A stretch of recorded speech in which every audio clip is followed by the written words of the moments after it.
Hello everyone, welcome po sa ating God's Word for today. Now, ang ating teksto po ngayon na pag-uusapan ay nandito po sa Isaiah chapter 45 verse 7. Ang sabi, I form the light and create darkness. I make peace and create calamity. I, the Lord, do all these things. Ang topic po mga kapatid na ating pag-uusapan, ang mensahe ng Diyos tungkol sa lindol ay hindi nagbabago. Ano ang mensahe ng Diyos tungkol sa lindol? Una po, ito ay mensahe ng babala para sa nalalapit na pagbabalik ng ating Panginoong Hesus. Ang mga lindol na ating mga nababalitaan ngayon, partikular po sa Mindanao, ay hindi na po bago sa sangkatauhan. Marami na tayong mga nakikita, mapapakinggan tungkol sa lindol. Bakit nga ba may lindol at sino nga ba ang gumawa ng lindol?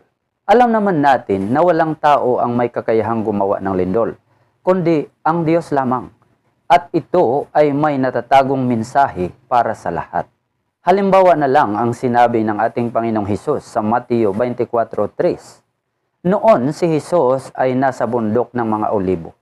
Habang siya ay nakaupo roon, palihim siyang tinanong ng kanyang mga alagad, kailan po ba mangyayari ang mga sinasabi ninyo?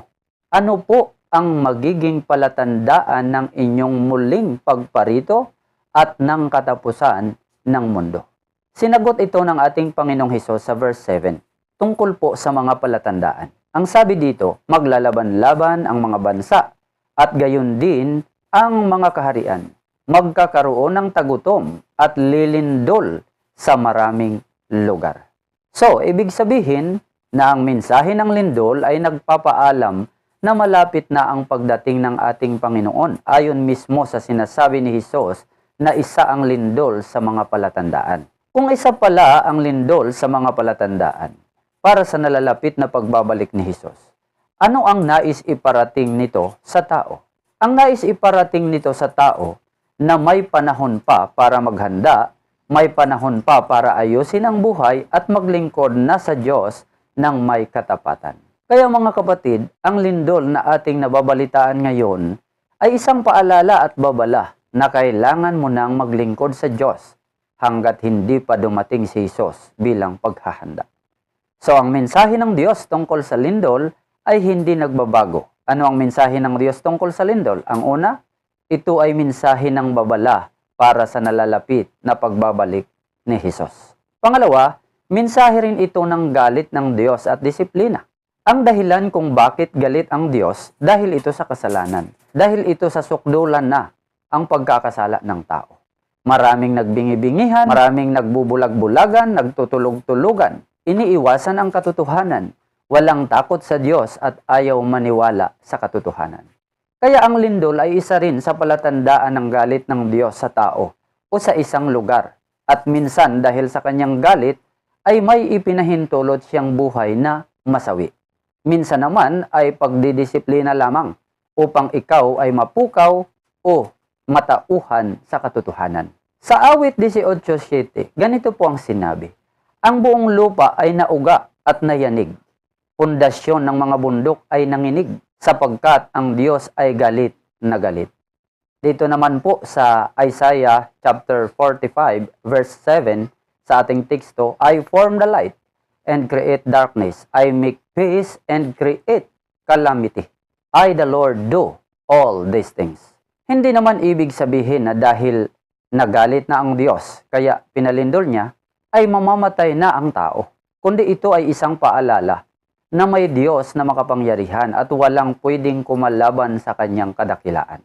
At isa rin itong pamalo ng Panginoon o pagdidisiplina ng Panginoon na baka sa pamamagitan ng lindol ay mabago ang direksyon ng buhay mo. Sabi nga sa Hebreo 12:6, sapagkat dinidisiplina ng Panginoon ang mga minamahal niya at pinapalo ang itinuturing niyang anak. Kaya mga kapatid, kung patuloy kang namumuhay sa pagkakasala at may pagdidisiplina ang Panginoon bilang isang babala, paalala o mensahe na kailangan mo nang magbago at mamuhay na tuwid na buhay, huwag mo na itong sayangin. Isuko mo na ang buhay mo kay Lord. So, ang mensahe ng Diyos tungkol sa lindol ay hindi nagbabago. Ano ang mensahe ng Diyos tungkol sa lindol? Number 2, mensahe rin ito ng galit ng Diyos at disiplina. Number 3, ito ay mensahe ng pagliligtas sa kanyang mga anak at hindi mga anak upang maging anak. So ang lindol mga kapatid ay hindi lang sa dahil galit ang Diyos o malapit na ang kanyang pagbabalik. Isa rin pala itong pagliligtas para sa kanyang mga lingkod o mga anak at pagliligtas para maging kanyang anak. Halimbawa na lang si Pablo at Silas na nabilanggo. Ano ang ginawa ng Diyos para makatakas sila sa bilangguan? Basahin po natin sa Gawa 16:25 at 26. Nang maghahating gabi na, sina Pablo at Silas ay nananalangin at umaawit ng mga himno at nakikinig naman ang ibang mga bilanggo. Verse 26, walang ano-ano'y lumindol. Take note, ang sabi walang ano-ano'y lumindol ng malakas at nayanig pati ang mga pundasyon ng bilangguan. Biglang nabuksan ang mga pinto at nakalag ang mga tanikala ng lahat ng bilanggo. Sa talatang ito, ang lindol dito ay paraan ng Diyos para mailigtas sila Pablo sa bilangguan. Dahil sila ay nabilanggo, hindi sa dahil may kasalanan sila, kundi dahil sa pagpapalaganap nila ng salita ng Diyos. Kaya kung may lindol man mga kapatid, maaring isa rin ito sa pagliligtas ng Panginoon sa kanyang mga anak laban sa mga taong mang-uusig, manunuya, mapang-api, mapaglikha ng pagkakabahagi sa iglesia. Dahil sa ating tapat na paglilingkod, dahil sa pag-expose natin sa katotohanan, maraming galit sa atin. Hindi lang pagliligtas ang lindol para sa kanyang mga anak, kundi pagliligtas din upang maging kanyang anak at hindi mapahamak sa impyerno. Now, ang bantay sa bilangguan ay natakot sa pag-aakalang nakaalis na sila Pablo sa bilangguan. Ang isang bantay sa bilangguan po ay hindi Christian, hindi anak ng Diyos yon. Pero dahil sa nangyaring lindol, nayanig din ang kanyang pagkatao, ang kanyang buhay. Basahin nga natin dito sa Gawa 16:27, patuloy. Nagising ang bantay sa bilangguan at nang makita niyang bukas ang mga pinto, inakala niyang nakatakas ang mga bilanggo. Dahil dito'y binunot niya ang kanyang tabak at magpapakamatay na sana. Verse 28, ngunit sumigaw si Pablo, huwag mong saktan ang iyong sarili, narito kaming lahat. Verse 29, humingi ng ilaw ang bantay. Patakbong pumasok at nanginginig na nagpatira pa sa harapan ni na Pablo at Silas. Verse 30, sila ay inilabas niya at sinabi, mga Ginoo, ano po ang dapat kong gawin upang ako'y maligtas? Sumagot naman sila, sumampalataya ka sa Panginoong Hesus at maliligtas ka, ikaw at ang iyong sambahayan. At ang salita ng Panginoon ay ipinahayag nila sa kanya at sa lahat ng nasa kanyang bahay.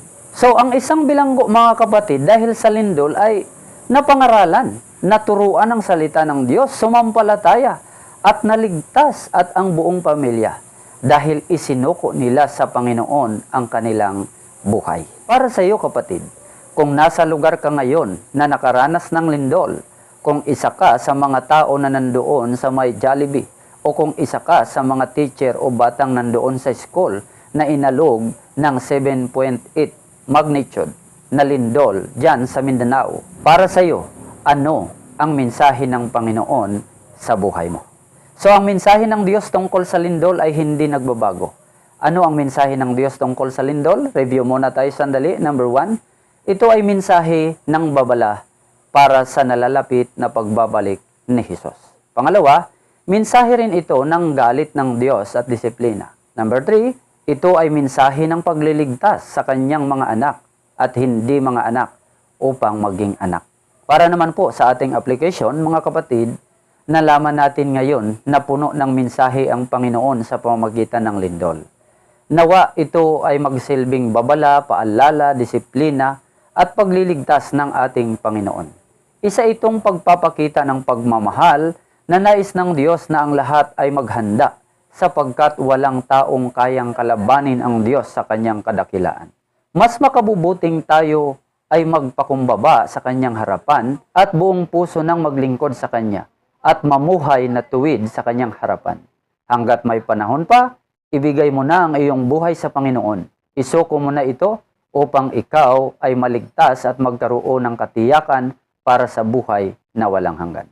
Naway mayroon kayong natutunan sa ating napag-usapan. Salamat po sa inyong walang sawang panonood, pakikinig. Pagpalain po kayo ng ating Diyos at magkita-kita naman po tayo para sa aking mga susunod na video. Salamat po. God bless everyone.